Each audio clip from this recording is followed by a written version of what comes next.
Disciplined and overly energetic, recruit to muster support among the Shining Path guerrillas of Peru. If, by improbable fluke, he somehow elicits men, money, material, or anything else of value, well and good. If he gets himself disemboweled instead, disemboweled, instead, he will not be unduly missed, having been more nuisance than asset anyway. Thus arises the first of Paul's three, according to Acts, sorties abroad among other places. It takes him to Antioch, and as we learn from Acts 11:26, it was at Antioch that the disciples were first called Christians. Commentators date Paul's journey to Antioch at approximately AD 43. By that time, a community of the early church was already established there, which reported back to the sect's leadership in Jerusalem under James.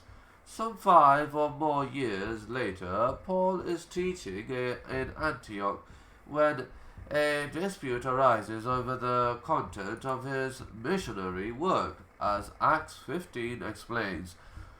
Certain representatives of the leadership in Jerusalem arrive in Antioch. Perhaps Eisenman suggests with this specific purpose of checking on Paul's activities.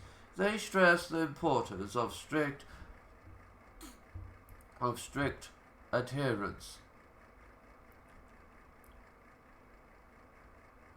to the law and accuse Paul of laxity. He and his companion Barnabas are summarily ordered back to Jerusalem for personal consultation with the leadership. From this point on, a schism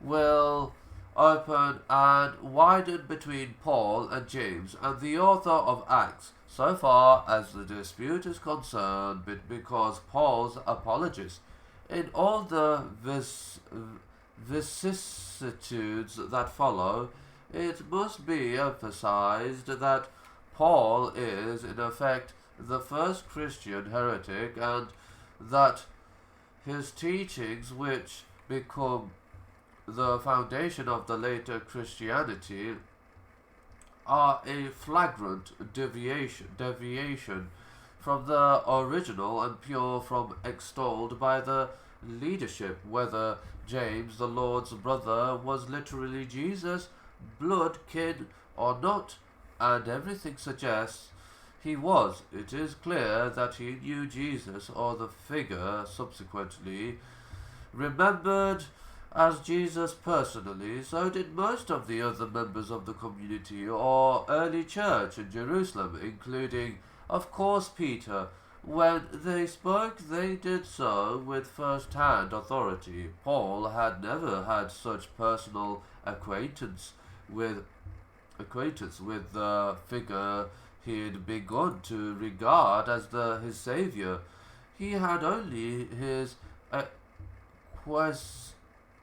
quasi-mystical experience in the desert and the sound of a disembodied voice.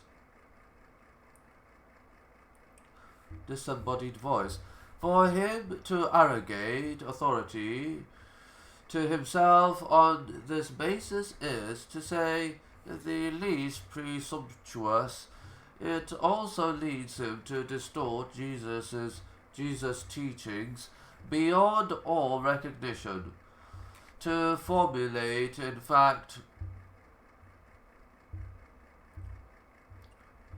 his own highly individual and idiosyncratic theology, and then to legitimize it by spuriously ascribing it to Jesus. For Jesus adhering rigorously to Judaic law, it would have been the most extreme blasphemy to advocate worship of any mortal figure including himself. He makes this clear in the Gospels, are urging his disciples, followers, and listeners to